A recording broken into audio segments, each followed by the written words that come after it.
Star Wars Shadows of the Empire celebrated its 20th anniversary back on December 3rd, 2016, and was one of the very first Star Wars games I ever played growing up.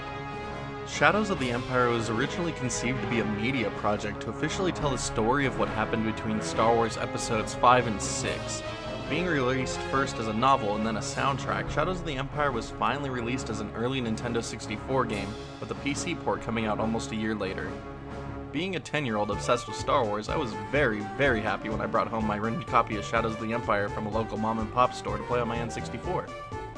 I remember being impressed by the amazing graphics and the wonderful Battle of Hoth intro stage.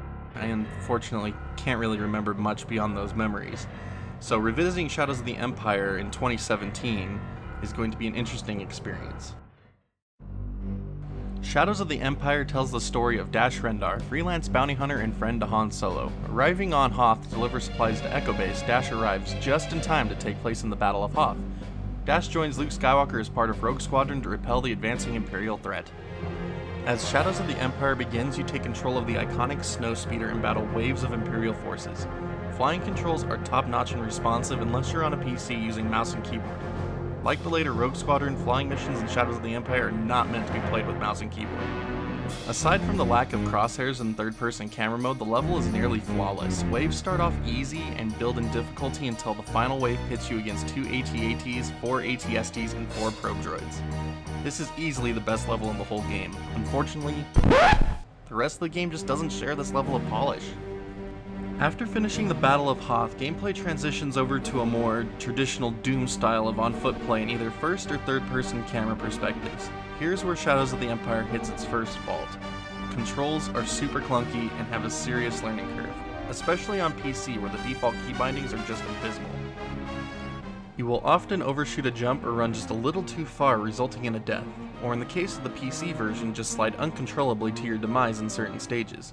Death is a problem that can become a nuisance to some players. If you're killed by a boss, which appear at the end of each on-foot mission, and lose all your lives, you have to replay the entire mission, and these are not small missions. Gaul Spaceport took me 20 minutes alone for this review playthrough. In all honesty, the on-foot missions would be mostly forgettable if it wasn't for the jetpack. You acquire the jetpack about halfway through the game, and flying with it is a blast, but the inability to control the camera keeps it from being a true pleasure. Drawing further inspiration from Doom, each mission has hidden rooms that can contain health and weapons, as well as challenge points. Challenge points are a fun collectible to me because finding them earns you additional lives to take into the next mission. If there's a mission that's giving you trouble, go back to the previous mission and find some challenge points to give you the added lives you need to succeed. To mix things up between the on-foot levels, you have missions that put you behind the gun turrets of Dash's ship, the Outrider, and you'll even get to rush through Mos Eisley on a swoop bike to rescue Luke Skywalker. Unfortunately, the swoop mission introduces its own set of problems. The swoop bike is unresponsive and the level design makes it hard to navigate. The PC version has another problem of running too fast, making the whole level practically unplayable. I spent about an hour trying to figure out how to make the game run at half speed, and even then the swoop mission was hardly enjoyable. Thankfully, Shadows of the Empire ends on a high note with the Skyhook battle, which has players flying the Outrider to victory. Audio is where Shadows of the Empire really shines. Almost all sound effects and music is pulled from the films, except for the AT-AT lasers on the PC version for some reason. Unfortunately, with the restriction on cartridge space, you'll hear the same tracks a lot.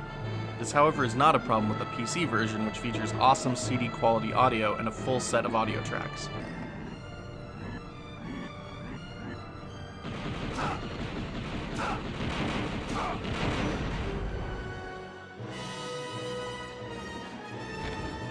Unlike older 8-bit and 16-bit era games, most early 3D graphics just don't age well with time. Dash looks like a square block with a head and arms, textures are super muddy and repetitive, and the draw distance is just short, leaving the world obscured in fog. There are some nice touches added to the game, like smoke trailing from behind your snowspeeder as it takes damage. Unfortunately, most of the game is just ugly. Despite its flaws, Shadows of the Empire is a game that has some memorable moments.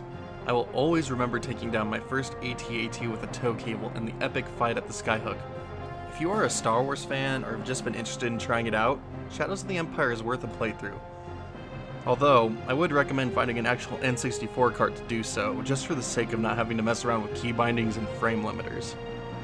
What are some of your favorite Shadows of the Empire moments? Leave a comment below and don't forget to subscribe. Also be sure to check out CFunk99's channel because he once again provided this wonderful video edit. And if you enjoyed this video, don't forget to check out the other reviews I've done.